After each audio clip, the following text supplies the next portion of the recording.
What's up, everyone? John Rettinger from Techno Buffalo here with a full review for you of the iPad mini. You know what it's got, but should it grace your backpack? Let's go ahead and put it through its paces and see if this is worth your hard-earned tablet buying dollar.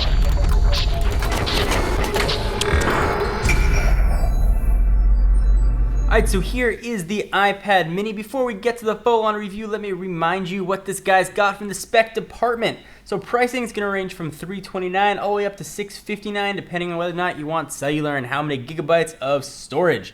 Dimensions, it is 7.87 inches by 5.3 inches by 0.28 and weighs a very thin 0.68 pounds. The screen, which we're going to talk about quite a bit, is a 7.9-inch affair. It's an LED display with IPS technology and a resolution, you know it, you love it, you might hate it, of 1024 by 768. That is 163 ppi. Keeping this guy burning is a 16.3 watt hour battery, giving you about 10 hours of use. We'll definitely talk about that. 1 GHz dual core A5 chip. It's got a 5 megapixel iSight camera, 1080p video recording, FaceTime 1.2 and 720p. You can get it on AT&T, Verizon, or Sprint, all jacked up with LTE. Alright, so we quickly ran through the specs. Let's go ahead and talk about the iPad. So before I do all of my reviews, and there's been a reason that I waited so long to do this, I like to take all of my preconceived notions and opinions and keep them off to the side and try to be as objective as possible. And I like to always be honest with my audience. I can't do this video objectively. If I was to do an objective review of the iPad mini, it'd be very different than the video you are going to see, and I'll tell you why. I have an irrational love for the iPad mini. There's something about it, from the spec standpoint and performance, I should hate it, but I absolutely love it. I've actually found that there are typical 4 stages of iPad mini ownership. First time you take it out of the box, you hold it. Stage 1 is love. I can't believe how thin and how light it is. Then turn the screen on. Especially if you're living in a Retina world with an iPhone 5 or an iPad 3 or an iPad 4. And then the next step is, damn, that screen resolution sucks. 1024 by 768, you start to see pixels that you didn't see before, and then you move into stage 3, acceptance. Alright, the screen's bad, but it feels so nice in the hands, maybe I can deal with it. And then you go to the last stage, which is finally just love, and you start to love the iPad mini. And those are stages that I found most people that have used a Retina display, Apple product, tend to go through, and I went through that same as well. The screen here is not awesome. If you haven't used a Retina display screen, that's going to look fine to you, but it is not going to blow you away. Text definitely looks a little bit pixelated. But when you go ahead and watch a video, things do actually look pretty good. If you use an iPad 2, it's going to look pretty familiar to what the iPad 2 looked like. Video, not a problem at all. It's actually going to look pretty solid. Pictures as well will also look relatively decent.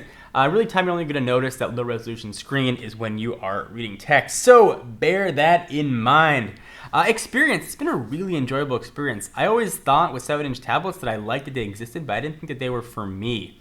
I preferred the bigger screen size that we saw on the larger iPad, but the more I used the iPad mini, the more I found I liked it. I found that it was portable enough to take with me everywhere I went. I could fit it in the pocket of a hoodie, and I really liked the size. Even while having a new iPad 4, I haven't used it at all. Since the iPad mini came out, this has been my dedicated iPad. I take it with me now almost everywhere I go, so I've finally become that guy. So the experience has actually been pretty good with it. It's not going to blow you away in the specs department or Geekbench scores, which is 762, by the way. But if you just want an iPad for browsing the web, checking emails, the portability of it I've absolutely loved. There's a lot of questions about, okay, it's got a smaller bezel. What happens when I put my thumbs? Where are my thumbs going to go? And actually, it's not a problem.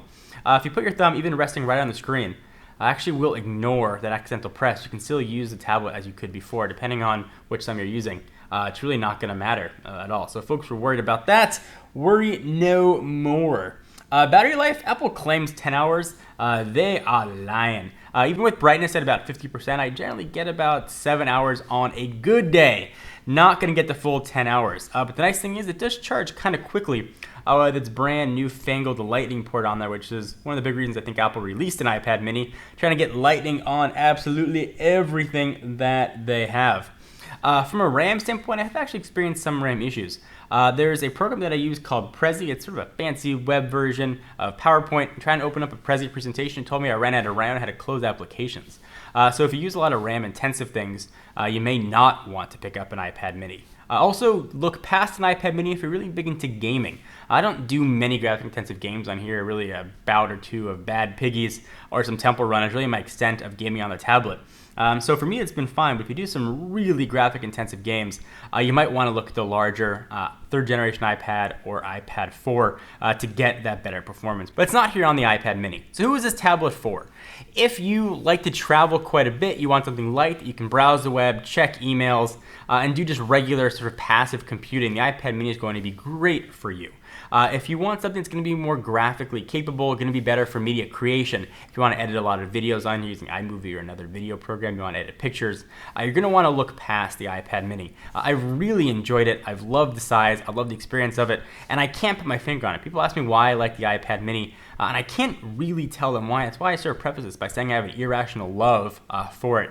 Objectively, though, if I was going to review the iPad mini, I'd say the specs are very underwhelming, and the screen is very underwhelming. You're probably better off waiting until the next generation iPad mini, which Apple's release cycles have been very close together, and hopefully we'll get that improved Retina display. If you put a Retina display on this guy, you upgrade the RAM to 1 gig, I think you're going to be much happier and probably get an awesome experience. But for now, I can't tell you why I love this. Everything about it should say I should hate it, but I do. I love it. It comes with me everywhere.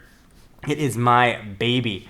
So try it in the store. Go ahead and put your hands on it, see if you like it.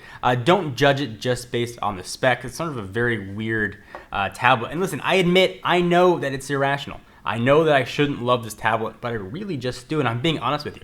I could come on camera and completely lie and try and appease people, get called all kinds of names. My honest opinion is I really like this tablet, and it works very well, and I think it's going to work very well for you guys as well. So keep that in mind. A lot of accessories are going to be available for it. I've got mine covered in wood with Techno Buffalo branding. Our friends at Toast did that for us. So plenty of ways to protect your iPad, plenty of smart covers and smart cover knockoffs available. But I think you're going to really enjoy it. Overall, if I was going to give this a final ranking, it gets an 8.0. Lack of RAM and low screen resolution definitely take some points away. I can't give it an editor's choice, but I can give it a John's choice. So if recommending a tablet for anybody or a tablet for a gift, iPad mini is top of my list, and I'm just not sure why. So do you guys agree, disagree? Am I way off base? Am I smoking the apple pipe? I'd love to hear what you guys have to say. Leave your comments down below. Check us out at technobuffalo.com for the latest and greatest tech news. I am John Rettinger, and I'll see you next video. Bye-bye.